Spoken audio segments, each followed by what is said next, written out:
শুরুতেই আমরা সেই বিপুল সংখ্যক নেতা কর্মী সমর্থক ভোটার তথা সর্বস্তরের সংগ্রামী জনগণকে আন্তরিকভাবে কৃতজ্ঞতা জানাই, ধন্যবাদ জানাই, যারা বিএনপি চেয়ারম্যান জনাব তারেক রহমানের গতকালের যে নির্বাচনী সফর ছিল ময়মনসিংহ, গাজীপুর এবং উত্তরা, তার প্রত্যেকটিকে অত্যন্ত সফল করেছেন, অংশগ্রহণ করেছেন, ঐতিহাসিক গণজোয়ার সৃষ্টি করেছেন। আপনারা লক্ষ্য করেছেন যে বিপুল সংখ্যক জনসমাগমের কারণে সফরসূচিতে কিছুটা বিলম্ব হয়েছিল। তারপরও গভীর রাত পর্যন্ত সাধারণ মানুষের স্বতঃস্ফূর্ত এবং উৎসমুখর যে উপস্থিতি, সেটি স্পষ্টভাবে প্রমাণ করেছে জনাব তারেক রহমানই আজ বাংলাদেশের জনগণের আশা এবং আকাঙ্ক্ষার প্রতীক।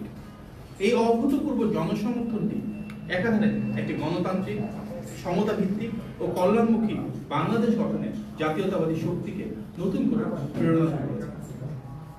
প্রিয় সাংবাদিক ভাই ও বোনেরা, আপনারা ইতিমধ্যে জেনে থাকবেন যে নির্বাচনী আচরণ বিধি প্রতিপালনে নির্বাচন কমিশন একটি বিজ্ঞপ্তির মাধ্যমে সকল ভোটারকে উদাত্ত আহ্বান জানিয়েছে। বিজ্ঞপ্তিতে নির্বাচন কমিশন উল্লেখ করেছে যে নির্বাচনী প্রচারণার আড়ালে কতিপয় ব্যক্তি কর্তৃক ভোটারদের ব্যক্তিগত তথ্য এবং জাতীয় পরিচয়পত্র তথা এনআইডি সংগ্রহের বিষয়টি বাংলাদেশ নির্বাচন কমিশনের নজরে এসেছে। কিন্তু জাতীয় পরিচয়পত্র নিবন্ধন আইন 2010 অনুযায়ী অন্যের এনআইডি বহন কিংবা হস্তান্তর করা যাবে না। এছাড়া সংসদ নির্বাচনে রাজনৈতিক দল ও প্রার্থীর আচরণ বিধিমালা 2025-এর বিধি 4 অনুযায়ী কোন রাজনৈতিক দল, প্রার্থী কিংবা তার পক্ষে অন্য কেউ নির্বাচনী এলাকায় বসবাসকারী ব্যক্তি, গোষ্ঠী বা প্রতিষ্ঠানে কোনো প্রকার চাঁদা, অনুদান বা উপহার প্রদান করতে বা প্রদানের প্রতিশ্রুতি দিতে পারবেন না। এসব কার্যক্রম অনুযায়ী বিধি অনুযায়ী শাস্তিযোগ্য অপরাধ। নির্বাচন কমিশন সকল নাগরিক ও সংগঠনকে উল্লিখিত অবৈধ কার্যক্রম থেকে বিরত থাকার আহ্বান জানিয়েছে।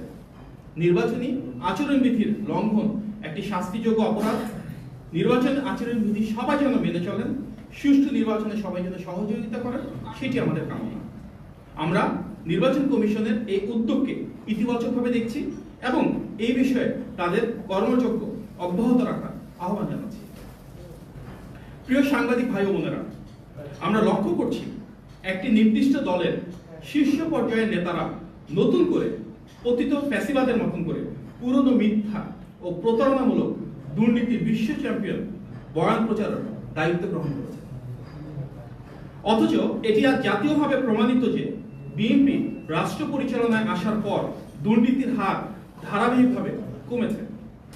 আপনারা নিশ্চয়ই জেনে থাকবেন যে 2001 সালের অক্টোবরে বিএনপি যখন সরকার গঠন করে তখন একটি আন্তর্জাতিক প্রতিষ্ঠানের সূচকে দুর্নীতিতে বাংলাদেশের স্কোর ছিল 0.4, যা 1996 থেকে 2001 সাল পর্যন্ত রাষ্ট্র ক্ষমতায় থাকা আওয়ামী লীগের দুর্নীতির প্রতিফলন।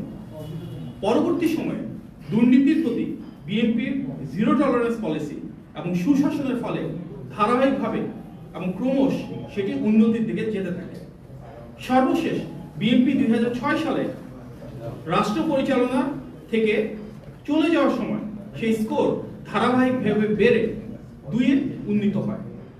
অতএব যে রাজনৈতিক দলটি ধারাবাহিকভাবে রাষ্ট্র পরিচালনায় দুর্নীতি দমনের ক্ষেত্রে সবচেয়ে শক্তিশালী ভূমিকা রেখেছে, এমনকি স্বাধীন দুর্নীতি দমন কমিশন পর্যন্ত গঠন করেছে, তাদের বিরুদ্ধে এটি একটি পরিকল্পিত অপপ্রচার। এখানে একটি বিষয় খুবই বিস্ময়কর যে 2001 থেকে 2006 সাল পর্যন্ত উক্ত দলটি নিজেই সরকারের অংশ ছিল। এখানে তাদের 2জন মন্ত্রী ও বেশ কয়েকজন সংসদ সদস্য ছিলেন।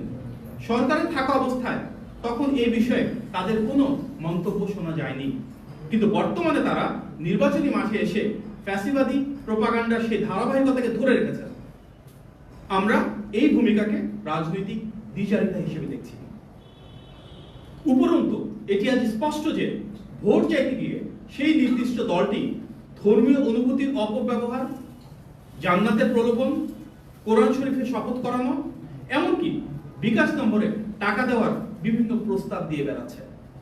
ফলে যারা নিজেরাই টাকা দিয়ে ভোটারদের ভোট কেনার চেষ্টা করছে, আবার তারাই যখন দুর্নীতির গল্প শোনাচ্ছে সেটি তাদের তথাকথিত সততাকে প্রশ্নবিদ্ধ করছে।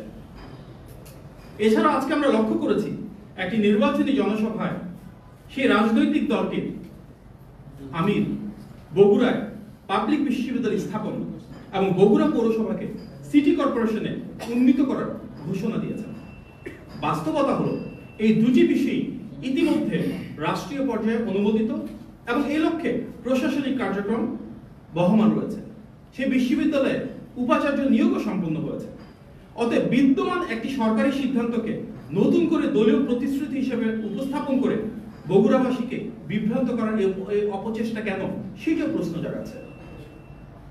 প্রিয় সাংবাদিক ভাই ও বোনেরা, কয়েকটি গণমাধ্যমে প্রকাশিত খবরে আমরা জানতে পেরেছি নওগাঁ সাপাহার উপজেলার একটি মসজিদের মুয়াজ্জিন জনাব আল আমিন চৌধুরীকে ধানের শীষের পক্ষে প্রচারণায় অংশ নেওয়ার কারণে একটি নির্দিষ্ট দলের নেতাকর্মীদের চাপে সেই চাকরি থেকে অব্যাহত প্রদান করা হয়েছে। এটি নাগরিকের গণতান্ত্রিক অধিকার হরণের একটি বাজে দৃষ্টান্ত। আমরা এর তীব্র নিন্দা জানাই এবং প্রত্যেককে যার যার পেশা, যার যার ধর্ম, যার যার স্বাধীনতা সম্পূর্ণ যেন অক্ষুণ্ণ থাকে সেটি নিশ্চিতের জন্য অবিলম্বে তাকে পুনর্বহালের দাবি জানাচ্ছি। এছাড়াও গণমাধ্যমে প্রকাশিত একটি ভিডিওতে সিলেটে একজন প্রার্থীর বক্তব্যে শোনা যাচ্ছে সেই রাজনৈতিক দলের প্রতিনিধিত্ব যিনি করেন যে নির্বাচিত হলে তাকে জিজ্ঞাসা না করে কারো বাড়িতে যেতে পারবে না পুলিশ। এটি নিঃসন্দেহে অসাংবিধানিক এবং প্রশাসনিক শৃঙ্খলার পরিপন্থী। একজন সংসদ সদস্য প্রার্থী যদি এই ধরনের বক্তব্য দেওয়ার সুযোগ পান তাহলে তাতে প্রশ্নের উদ্রেক হচ্ছে। আমরা বিশ্বাস করি ন্যায় বিচার নিশ্চিত করার স্বার্থে কাউকে বিনা অপরাধে গ্রেফতার করা কোনোভাবেই সমীচীন নয়। কিন্তু তাই বলে গ্রেফতার করতে হলে কোনো একজন সংসদ সদস্য প্রার্থীর বা সংসদ সদস্যের অনুমতি লাগবে, এই ধরনের বক্তব্য সেই ফ্যাসিবাদী মনোভাবেরই সামিল। আমরা এই বিষয়ে যথাযথ ব্যবস্থা গ্রহণের জন্য সংশ্লিষ্ট কর্তৃপক্ষের প্রতি আহ্বান জানাচ্ছি।